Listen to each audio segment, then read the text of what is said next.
Merhaba arkadaşlar, kanalıma hoş geldiniz. Bugün hem yetişkin hem de çocuk örgülerine çok yakışan deniz dalgası modelinin yapımını sizlerle paylaşacağım. Önümüzdeki günlerde bu modelle bir yelek çalışması yapacağım. Öncesinde modelin yapımını ayrıntılı bir şekilde anlatmak istedim. Çok şık ve örgüye yeni başlayan arkadaşlarımın da kolaylıkla yapabileceği bir model. Şimdi yapım videosuna geçmeden önce sizlerden ricam, kanalıma hala abone değilseniz abone olmayı, videolarımı beğenmeyi unutmayın lütfen. Şimdi hazırsak arkadaşlar yapımına başlayalım.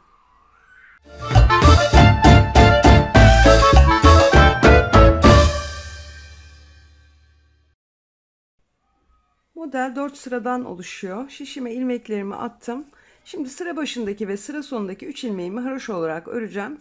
Bunu örgüm kıvrılmasın diye yapıyorum. Bizim modelimizde herhangi bir alakası yok arkadaşlar. Sıra başındaki ve sıra sonundaki 3 tane haroşa ilmeğin. Biz modelimizi aradaki ilmekler üzerinde uygulayacağız.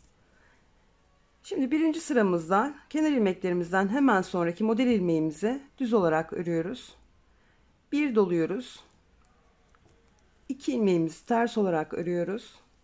İpimiz ön tarafta, 3 tane ilmeğimizi bu şekilde iç kanatlarından girerek ters olarak kesiyoruz.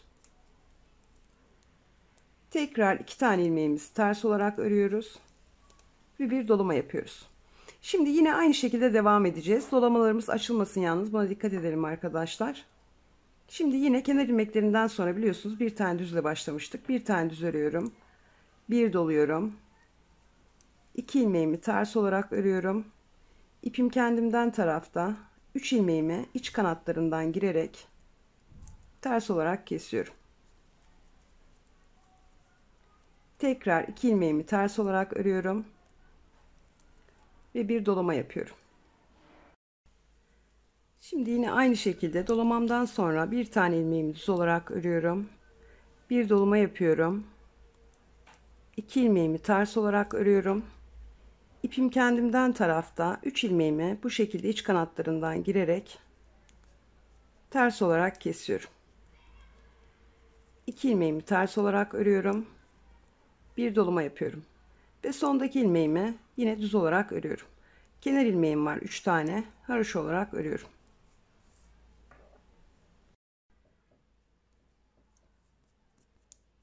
Örgümüzün arka yüzünde ilmeklerimizin tamamını sadece ters olarak öreceğiz arkadaşlar. Kenar ilmeklerimi haroşa olarak ördüm. Ve model ilmeklerimin tamamını örgümün arka yüzünde ikinci sıramda ters olarak örüyorum.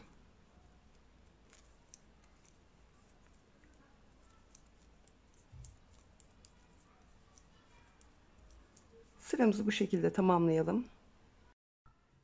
Modelimin ikinci sırasını örgümün arka yüzünde ters örgülerle tamamladım. Şimdi üçüncü sıramızdayız.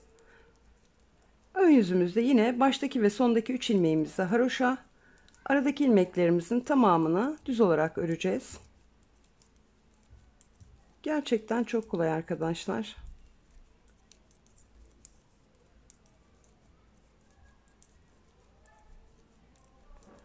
Evet, bu sıramızda düz olarak tamamlayalım.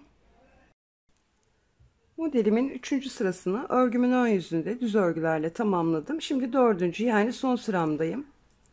Örgümün arka yüzünde yine baştaki 3 ilmeğimi haroşa olarak örüyorum. Ve sıra sonunda 3 ilmeğim kalana kadar 4. sıramda ilmeklerimin tamamını örgümün arka yüzünde yine ters olarak örüyorum.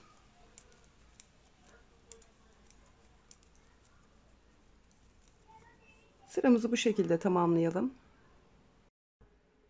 Modelimin 4. son sırasını da örgümün arka yüzünde ters örgülerle tamamladım. Şimdi ilk model kurulumumuzu yapmış olduk.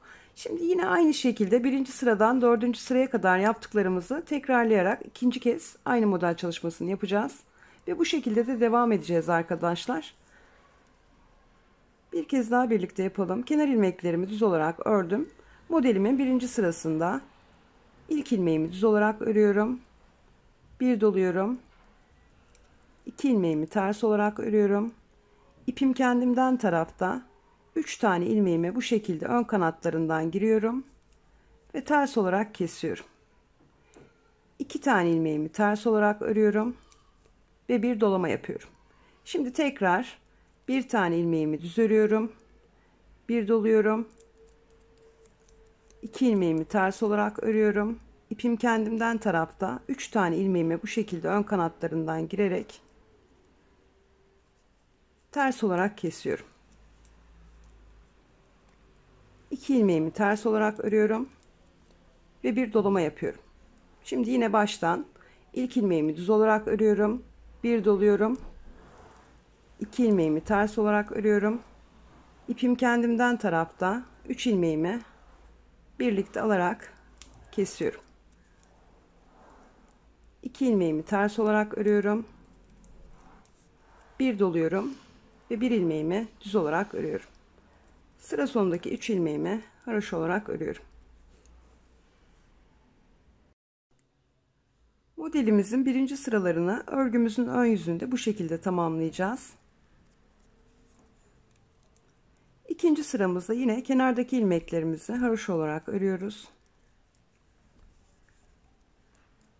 Ve örgümüzün arka yüzünde ikinci sıramızda ajur ilmeklerimiz dahil ilmeklerimizin tamamını ters olarak örüyoruz.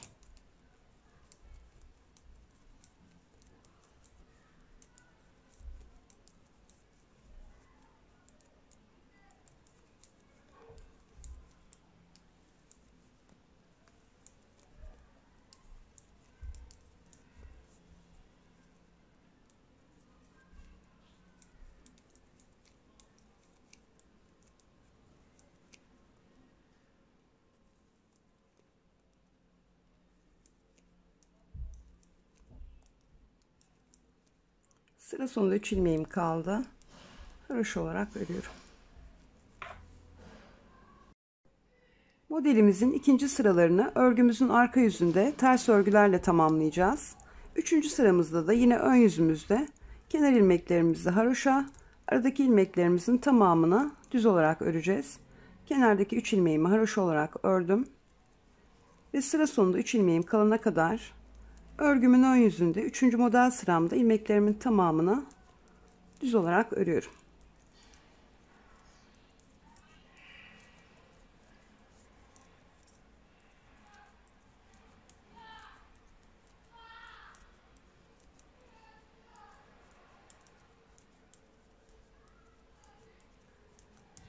Sıra sonunda 3 ilmeğim kaldı. Haroşa olarak örüyorum. Modelimizin 3. sıralarını örgümüzün ön yüzünde düz olarak tamamlayacağız. Şimdi 4. sıramızda yine örgümüzün arka yüzündeyiz. Baştaki ve sondaki 3 ilmeğimi haroşa olarak öreceğim. Aradaki ilmeklerimin tamamında örgümün arka yüzünde modelimin 4. yani son sırasında ters örgülerle tamamlayacağım.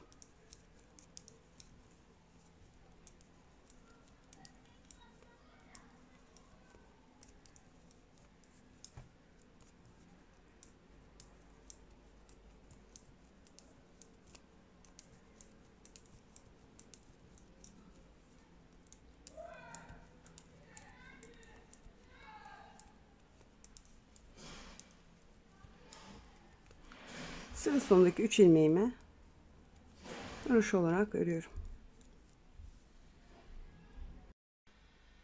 Modelimizin 4. sıralarını da örgümüzün arka yüzünde sadece ters örgülerle tamamlayacağız.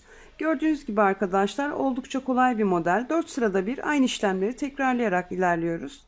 Şimdi biz 2 model sırası yaptığımız için ne yaptığımız tam anlamıyla belli olmadı. Ben sizlere ilerlemiş parça üzerinde duruşunu göstereyim. Gördüğünüz gibi çok şık bir duruşu var. Yetişkin yeleklerine de yakışacak bir model arkadaşlar. Umarım beğenmişsinizdir. Umarım faydalı bir video olmuştur. Yapacak arkadaşlara şimdiden kolay gelsin diyorum. Kanalıma abone olmayı, videolarımı beğenmeyi unutmayın lütfen. Bir sonraki videoda görüşmek üzere.